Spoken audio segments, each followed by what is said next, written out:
always like to have people who are interested in the welfare of animals since we have been there for many, many years.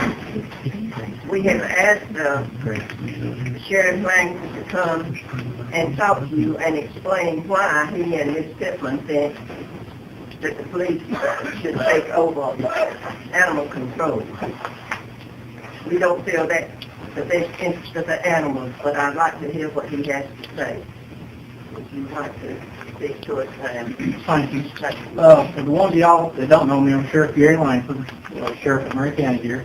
Mr. Pittman had came to me and asked me to take over the animal control shelter after the first of the year when I took office. I, at that time, told her that I wasn't interested, that I had enough to do trying to run my department as it was. As it went on into the year here, she kept on wanting us to take it over. She felt that we had checked with several of the other local sheriffs in the state, and a lot of them took over and run the animal shelters. When I got to checking into it, and she still wanted us to take it over, we checked and decided that we would take it. When she offered it to us, we checked and talked to different sheriff's offices, the way they handled it. We felt that the problems that was going on, the employees that work at the animal shelter now are not certified deputies, certified officers. A lot of the calls out into the county, like cruelty to animals or some that you would have maybe dog fighting, they cannot prosecute this. A certified deputy can. They can put it in superior court. Several weeks ago, there was a case that made it to superior court that one of the animal control officers had issued, and the superior court judge kicked it out of court because it was illegal for them to bring it to superior court because they went on a certified officer. So she had got with me.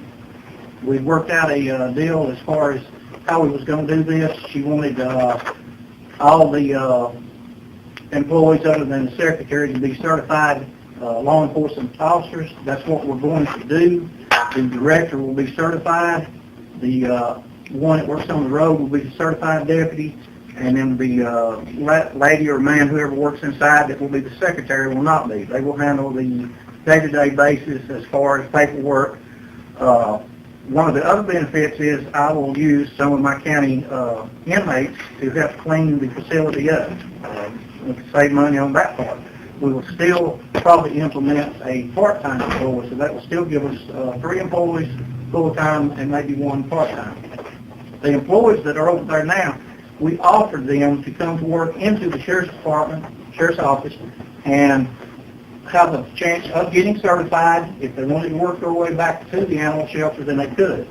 If we tried to wait and get them certified, it would be several months, maybe even up to 6 months before we could get them certified and get them into school. So we opened it up for employment, people to put in for it. We chose out of 5 applications. I hired Diane Franklin. She works at the Whitfield County Animal Shelter. I've been with them about 23 years. And what is their euthanasia rate there in Whitfield County? I have no idea. You hired someone and you have no idea of what the euthanasia rate is? Have you seen their facilities? Have you ever toured the facilities? No. So we're going to take a working program that's working, we know is successful, and replace it with an unknown. Where the kill rate is at least 3 times higher. Well, we get They still under price. But they work 4.5 days. The dogs that are stray, especially when the economy went south and starting in 2007, people even from your county are starting dropping off dogs over here in the river, Tonawanda River. Now, this just really makes me question why y'all just now come to save us from ourselves. Because I'm going to get very passionate. We know how to save dogs' lives, and this machine or this bus or whatever it is, she can get in here. You might want to get one in with you. But my husband, the doctor said, that they gave him a heart test because he was so stressed out. And when I talked with him, he said, I wish I had your husband's heart. He's got the heart and arteries of a 35-year-old man that they have to put in a skin. He said he's under stress from fear of childhood. Marion, thank you. Thank you. Let's not make this about the river that divides us, okay? We've talked about our plan, we've introduced a new director. If you have questions about our plans for moving forward, please direct those questions one at a time, because I don't want anybody to interrupt you when you talk. Please. I would like to say this Who are is you not, directing your question to, please? I guess to you. Yes, ma'am. And I don't believe it's the Whitfield, Murray County argument here. This is people coming together, you know, to help the animals. And I lived in Murray County for almost 10 years. I recently moved to Whitfield, but I volunteer with the Murray County Humane Society. And your name is? And it's Laurel Kirkbride. I spoke to you the other day. And my question is, will the shelter still allow individuals to come in and adopt out animals? Because I know currently Whitfield County does not allow that. And the Humane Society over there, and you mentioned one other gentleman, are the only ones that can come in and pull animals that are deemed adoptable. And what you might not see, see as adoptable, all these other people might. So will the public still be allowed to come in and adopt from the shelter? Yes. Okay. And have caveats to that? Excuse me? Caveats to that? I believe it's $1,000. As long as they fill out the adoption papers, I don't even want to charge any money to adopt.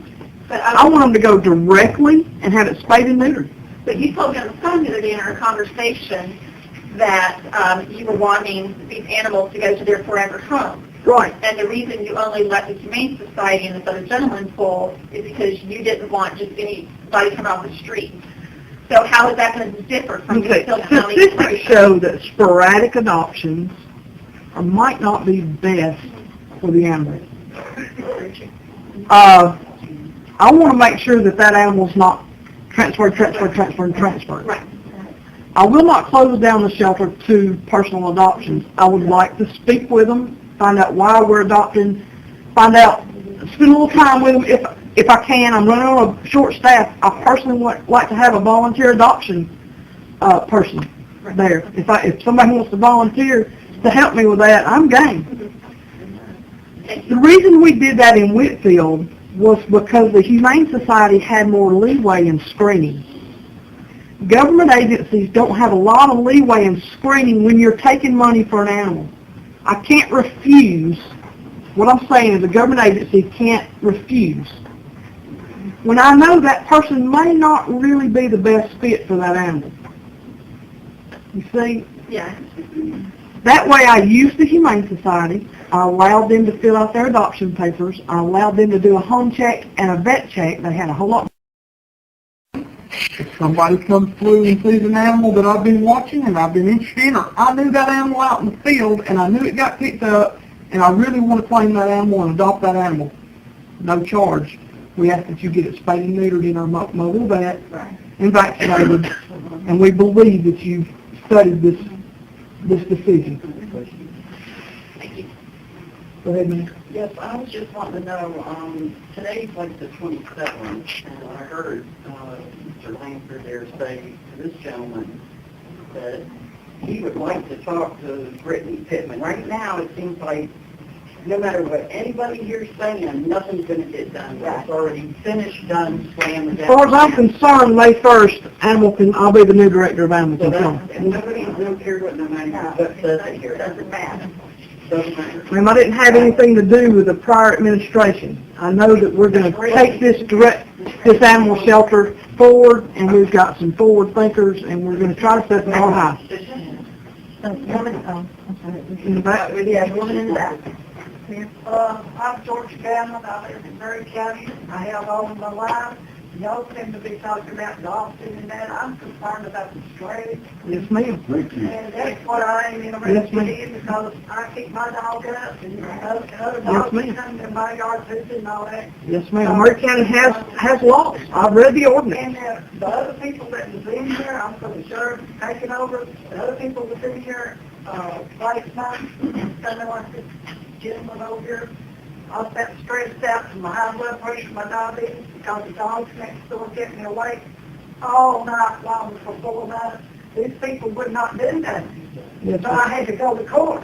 So I'm wanting the sheriff to take over. I look forward to working with you. You You call, give us time. This isn't going to be a quick process, but I look forward to coming out in the field and working with you. Okay, good. Thank you, Scott. Thank you. Yes, Hey, ma'am. Diane, I'm Karen Coulter. I worked with you a few years ago. But my question is, how is this going to come together? You don't have, I mean, everybody's gone. It's like, you know, a line. Yesterday it was done this way. Tomorrow, Let me give you my background. I was giving you my Well, background. no, I know, No, but I'm just, you don't have any help. I mean, We do. We do. Oh, we have a plan. We're still working well, on it. 88% euthanasia is not necessarily a plan. Where did you get that? The statistics for Whitfield. We Why just just- quoted 100%, and then you're talking about adoptions. Wait just a minute. Why'd you put an 88% euthanasia rate on me? Have you asked me? Have we sat down and spoke about this? Well,